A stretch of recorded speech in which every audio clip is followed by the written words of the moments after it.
Taking pictures and selling them is not only a great way to make money, but it's also very fun to do. In this video series, I'm going to be talking about stock photography online.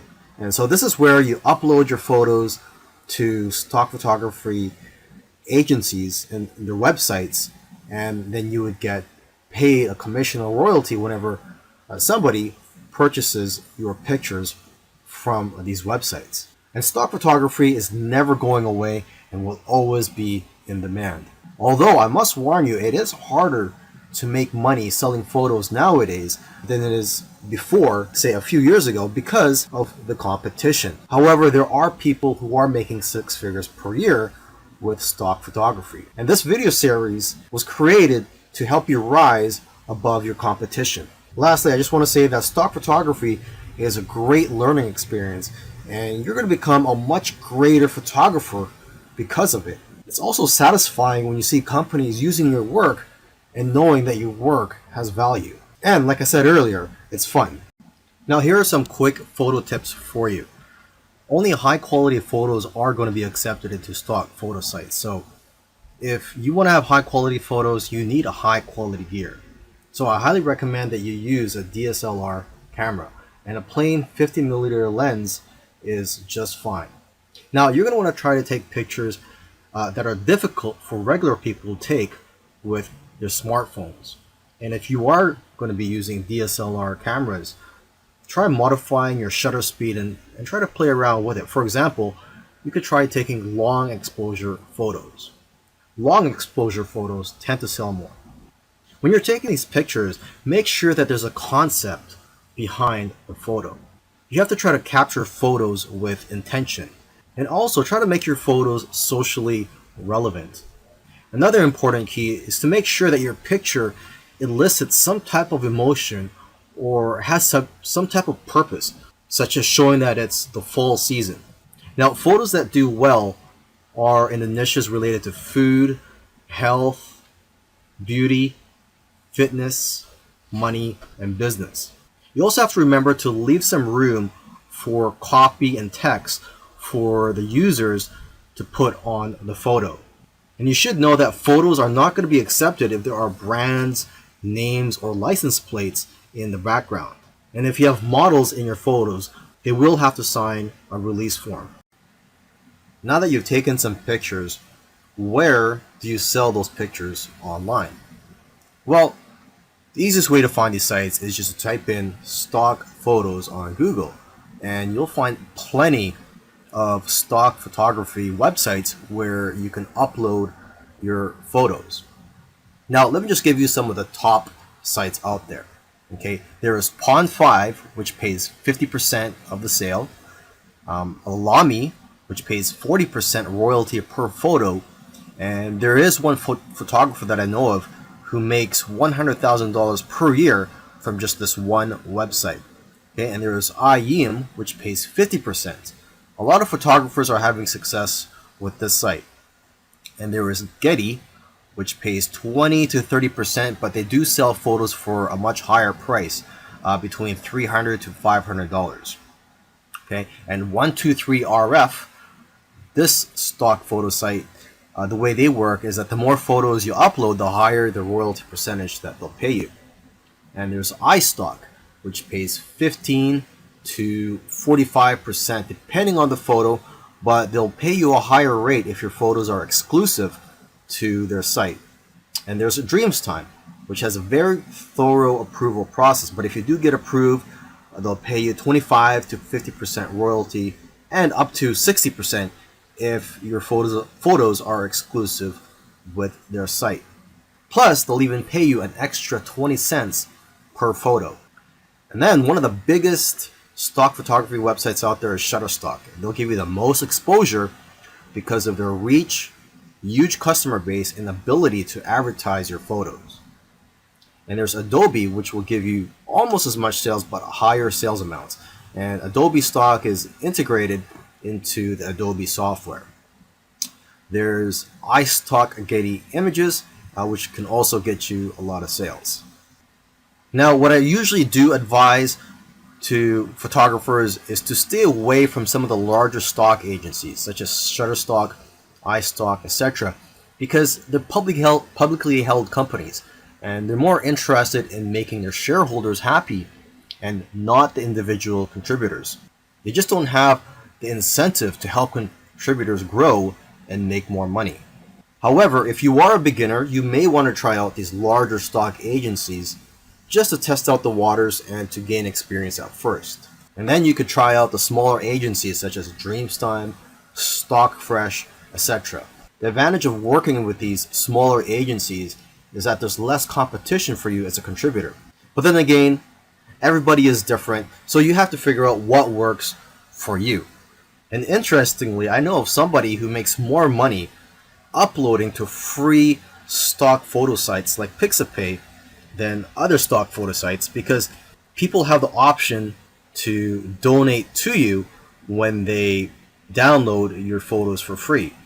In the previous video where I spoke about where to sell your photos online, I forgot to mention that you could also sell your photos directly from your phone, and there are a few apps available for that, but the most popular photo app right now is one called Phope. And with Phope, you download it, and I believe it's available both for the Android and the iPhone, and you get 50% of the sale. But you can make more money by joining what they call missions on Phope, and these missions are sort of like projects for brands and other companies.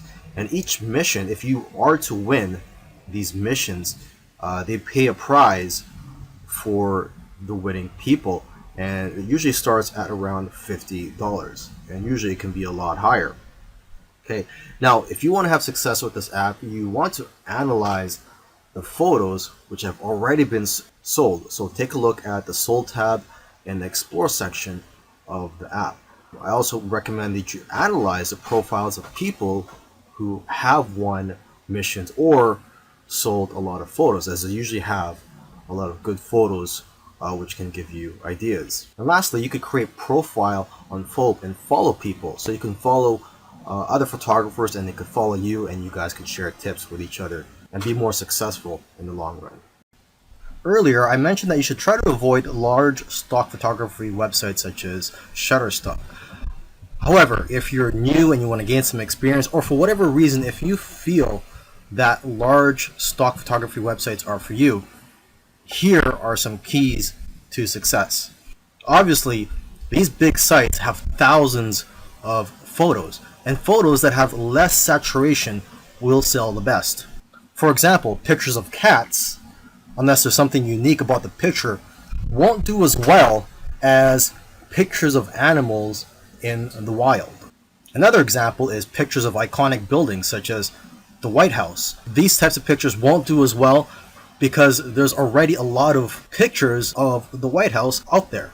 Now, however, if there's something unique such as an event or a protest happening around there, and you capture that on photo, then that picture will do a lot better. It's also important to use the right keywords. For example, if you're posting photos of flowers, you'll be more successful if you know the exact scientific name and the species of those flowers, and also the English name, where they're from, and other details.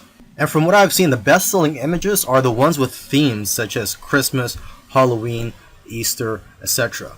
And new images usually sell better than old images, simply because old images tend to get buried in the search results. In the last video, I gave some tips on how to be successful if you were to upload to those larger stock photography websites. Now in this video, I want to give some tips on how to be successful just in general. So these tips will work whether you decide to go for the smaller stock photography websites or the larger stock photography websites. To start off with, you cannot be a generic photographer and make money with stock photography. To be successful, you have to niche down. You cannot be too broad. So you have to be very specific and also good at what you do. For example, portraits of people are always popular. So if you can focus on that, you'll probably do well.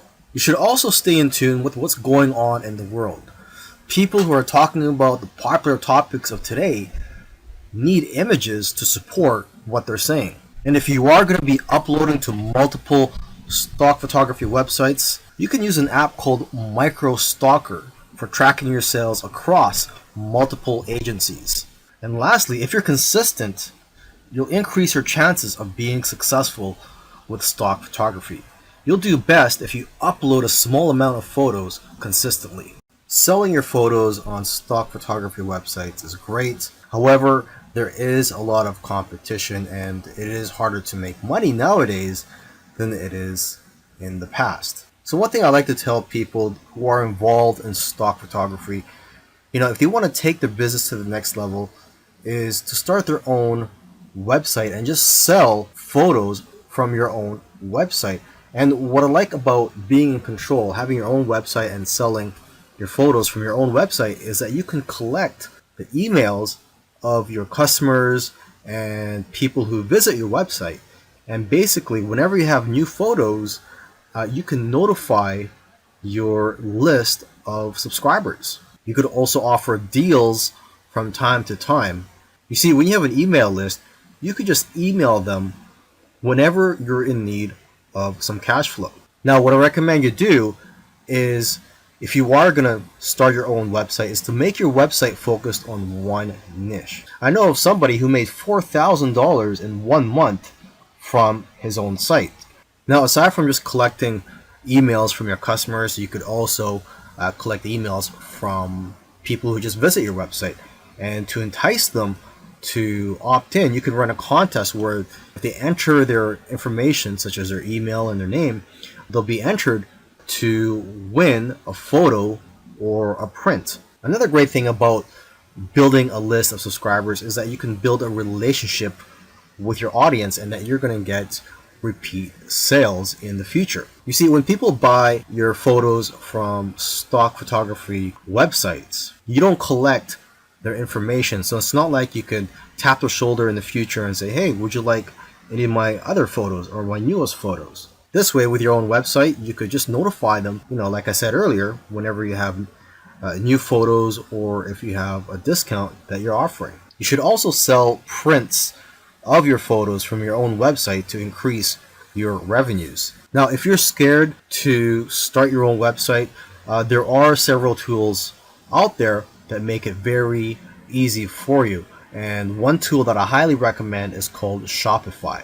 One good feature of Shopify is that they will contact somebody who abandoned their shopping cart and they'll get reminded to purchase from you. And there's all types of themes available for you to use from Shopify. And once you have your site up and running, you could use Facebook ads to drive traffic to your site.